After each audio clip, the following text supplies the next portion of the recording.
Witam wszystkich. Zapraszam do recenzji smartfona Sony Xperia 5 Mark IV z perspektywy 2025 roku.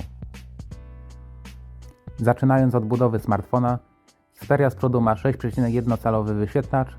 Należy zaznaczyć, że proporcje ekranu to 21:9, co sprawia, że urządzenie jest węższe, ale też wyższe. Na górze i na dole są dość duże ramki, oczywiście względem innych smartfonów.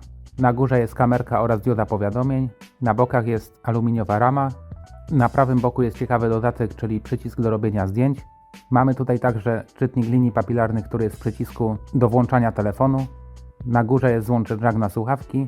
Na dole mamy łatwo wysuwalną tackę na kartę nano SIM i microSD. Można ją otworzyć bez żadnej szpilki, co jest fajne. Z tyłu, jak i na froncie mamy szkło Gorilla Glass Victus.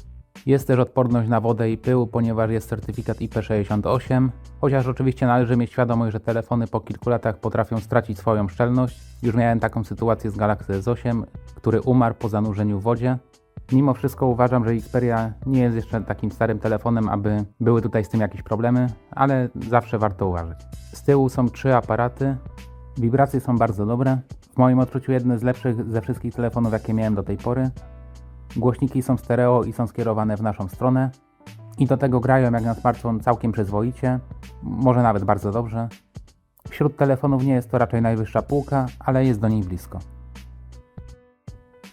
Ekran Xperia 5 Mark IV to OLED w rozmiarze 6,1 cala o specyficznych proporcjach 21:9. Ma on 120 Hz oraz rozdzielczość Full HD+, czyli 1080 na 2520 pikseli. Jasność maksymalna to około 1000 nitów. Oczywiście wyświetlacz jest bardzo wysokiej jakości i oprócz jasności i braku zmiennej częstotliwości odświeżania, to niczego nie brakuje względem nowszych smartfonów. Oczywiście po moim okresie użytkowania nie ma żadnych wypaleń ani problemów z ekranem. Sercem smartfona jest procesor Qualcomm Snapdragon 8 generacji pierwszej. Pamięć wewnętrzna to UFS 3.1 w wersjach 128 lub 256 GB. Pamięć RAM to LPDDR5 o pojemności 8 GB. To nadal wydajna specyfikacja, która powinna wystarczyć jeszcze na lata.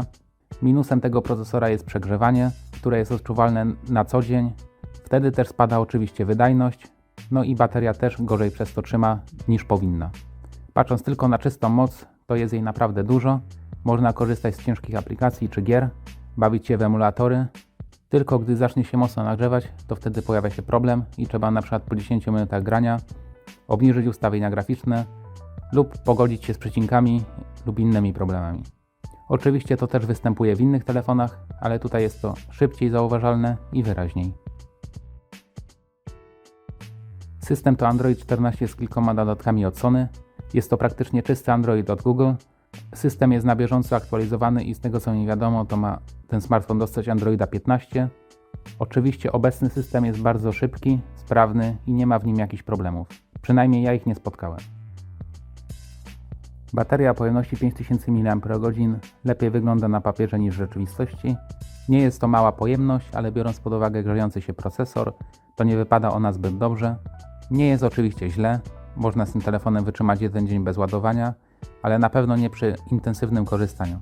Po prawie dwuletnim korzystaniu ze smartfona nie zauważyłem wyraźnej degradacji baterii, jest raczej podobnie jak na początku.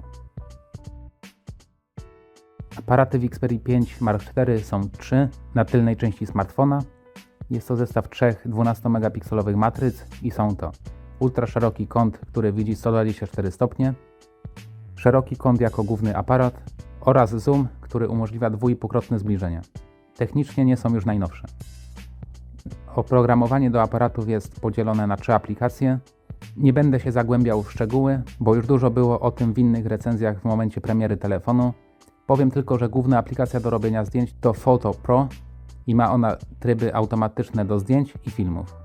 Jeśli chcemy się bardziej pobawić, to istnieje wiele możliwości podobnych do prawdziwych aparatów Sony. Istnieją też 2 aplikacje do nagrywania filmów, w których jest wiele opcji dla zaawansowanych użytkowników. Ogólnie uważam, że dodatkowe możliwości nigdy nie szkodzą, ale z drugiej strony używając telefonu nie chcemy raczej zagłębiać się w ustawienia i kombinować. Skupię się więc głównie na jakości w trybie auto. Pod tym względem jest dobrze, ale mogłoby być lepiej. Zdjęcia są przyzwoite z każdego aparatu, są bardzo naturalne, szczegółowe, ale to, czego im brakuje, to lepszego HDR-u. Fotografie nie są tak dynamiczne, jak to jest na przykład w telefonach konkurencji, na przykład starszy Samsung Galaxy S21, którego również testowałem z perspektywy 2025 roku, robi on pod tym względem lepsze zdjęcia. Za to z filmami jest dużo lepiej. Można nagrywać maksymalnie w 4K 120 klatek na sekundę lub jeśli chcemy mieć stabilizację, to w 30 klatkach lub niższej rozdzielczości. Stabilizacja nie jest najlepsza patrząc na nowsze smartfony, ale i tak jest w miarę dobra. Jest opcja nagrywania w HDR i ogólnie filmy są bardzo dobrej jakości. Frontowa kamerka robi dobre zdjęcia, ale podobnie jak poprzednio, czasami brakuje HDR-u.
Podsumowując, Sony Xperia 5 Mark IV to nadal całkiem niezły smartfon, który ma oczywiście swoje problemy, ale jeśli dla nas są one akceptowalne, to mimo że telefon ma już ponad 2 lata, nadal może być ciekawym wyborem.